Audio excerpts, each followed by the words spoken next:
صرف واجه څه واجه رسه مو په دمنیې والی یم، مو په دمنیې د واجه تعلیم نه خطو شوم، مو په دمنیې د واجه مدرسو سکولونو مسجدونو نه خطو شوم، مو په دمنیې د واجه مخکې روزګارونو بزنسو نه خطو شوم. اوس صرف نه صرف ګلونو ځوانانو د دې متبلې د دې ظلم جبر د کومه بدمني راغلي یې د دې متبادل مو سره یک کیوالیار د ګلونو ځوانانو هغه لیار کومه یوالیار د صغارې تعلیم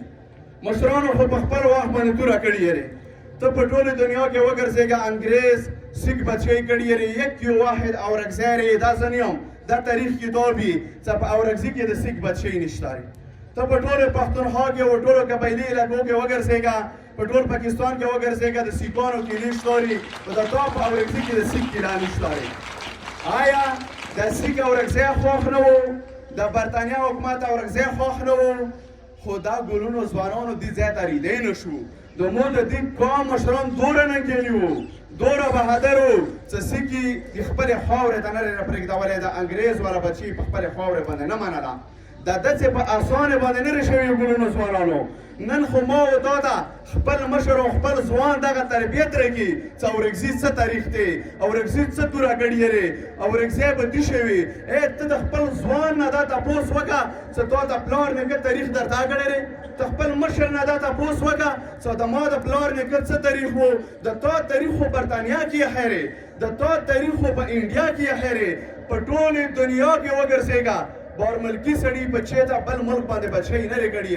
واحد اورکزی او دوست محمد علي خان اورکزی چې په انډیا کې بچی کړی دی او انډیا کې الحمدلله اسلامي خپله سیکې جاري کړي ده ګلونو ځوانانو دا لپاره د فخر خبره ده دا داسې اسانه خبره نه ده ګلونو ځوانانو خو نن ته په خپل اورکزي باندې دوره بېواسه شوی یې ته خپل اورکزي کې خپلې خبرې در چوک نه پرېږدي د خپل امن خبرې در چوک نه پرېږدي خپل د مشر کشر دفاع علماء کرامو مدرسو دفاع خبرې در چوک نه پرېږدي آیا دا تا تاریخ خراب دی او که موجودات ته د ځوان تباه برباد شوی ګلونو ځوانانو تا مشر خو انګریز سره مقابله کړې دی دهشتګرد خلاف یې 1500 کسان شهیدان شوي دي په یوې ورځې باندې داسې مشران وو چې خو به چاړلې دا خو په لیدو ونه شبې کاټ شوي دي لاسونه ونه کاټ شوي دي سرونه ونه کاټ شوي دي خو د خپلې خاورې او د خپل قوم د خپل وطن خبرې کړې دي و نن ما ځوان دې حد ته راغلی دی چې د اف آی آر نامه واوري جرګې ته نه راوځي د اف آی آر نامه واوري خپل د وطن د قوم خبره نه کړي د اف آی آر نامه واوري د خپلو شهداو او د خپلو مظلومانو او د خپلو کیدیانو خبره نه کړي آیا دا تاریخ ته مون نشته دی او که دا تاریخ مو خراب کړو ګلونو ځوانانو تاریخ ته مو وخت تاریخ مو خپله خراب کړی دی ګلونو ځوانانو راشو چې دې تاریخ باندې غور وکړم د مشرانو ته یو خپل بچي خبر کا د دوست محمد علي خان اورکزي تاریخ ورته وښیه چې هغه په انډیا کې څنګه بچی کړي دی ټوکو خبره نه نن تا نه خپل اورکزي کې مشر ونه پاتې شوی دی او د تا مشر دې د نصیب په انډیا کې بچی کې بیا تا تاریخ څنګه نشته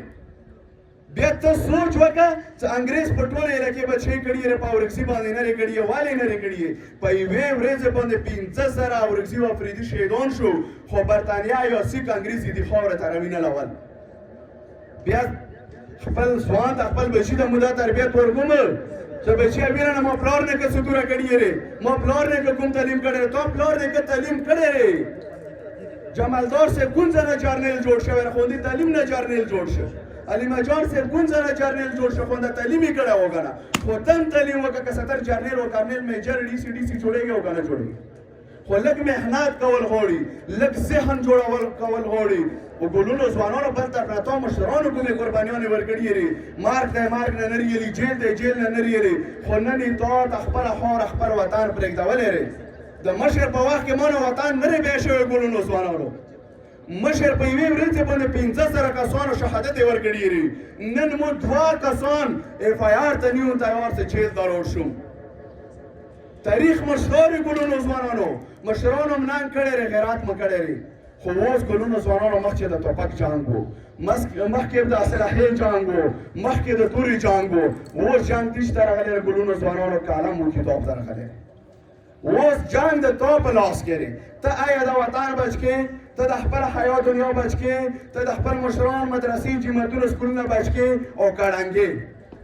ډنګې کې باندې چې کله دا ځوانان تعلیم دی کې دا نشې ته مشي کې دا دهشتګردي کې ملوث وي د وطن دې نه مخکې ړام شي او دا به بیا نه کېږي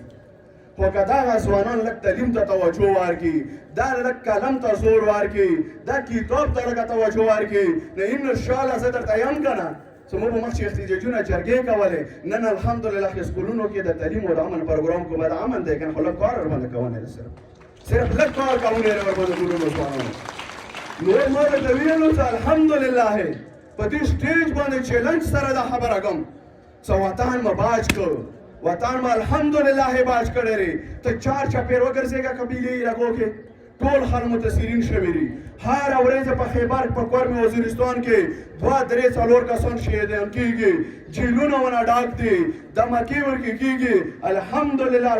د مشرانو علما کرامو او د قوم ځوانانو په برکات سره الله پاک نن ورکزو کې امن راوستلی کړی دی. دا څومره ښکلي پروګرامونه دي ګلونو ته. اغیار منصوبې جوړېږي، اغیار موږ ته د وتلو د بېعزتي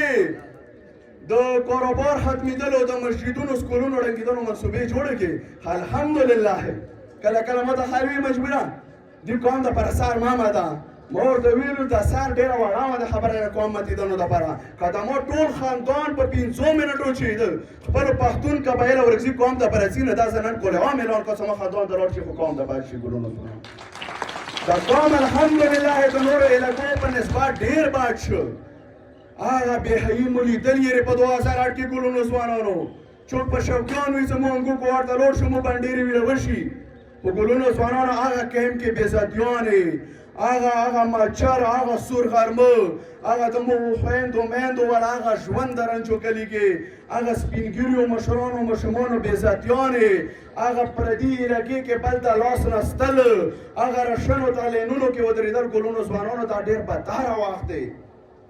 متحالګي څه ولې سرونه ماتو؟ موږ څه بیا بېغرتوب د وجې دیواله سره سرونه ویم بیا یې ماتوم څه کله خپلې زنانه په روډونو باندې پیدل کسو، کیمپونو کې بېعزتیانې کېږي کسو، مې خپل مشران دار په دار کسو. نو غنر نن سهار موت شي بغیر ازمنه سبا د خبره نه ده چې سبا بېغیرتي د وجې د مو سرونه ماتېږي. بیا خبره دا کېږي چې دا چاره باز کړي دي، دا د ادارو خلک دي، دا د شګردو سره ملوث خلک دي. آیا ګلونو ځوانانو که د امن خبره کول د شتګردي وي زه د شتګرد یم، او که د خپل قوم بچ کېدل دغه غدري وي زه غدار یم، که د خپلو ځوانانو د قوم په سر سر متېدل دا 2 نمبري وي زه 2 نمبر ښه یم. خو خپل وطن خپلې خاورې باندې هېڅ قسمه کمپرومایز چا سره نه کوم. که څوک څنګه پر پیکنډي کې چیلنج سره درته یم قوم باز شوی الحمدلله دې مشرانو د ځوانانو په برکات سره بیا به هم بچ کېږي. خو حوصلې ونه بېلو، دا جنگ لږ پاتې دی، دا جنگ اوس الحمدلله د قلم او کتاب ته راغلی دی. دا ځوانان لږ خپل تعلیم ته زور ورکړو ګلونو ځوانانو. بله ورځ موږ یو سکول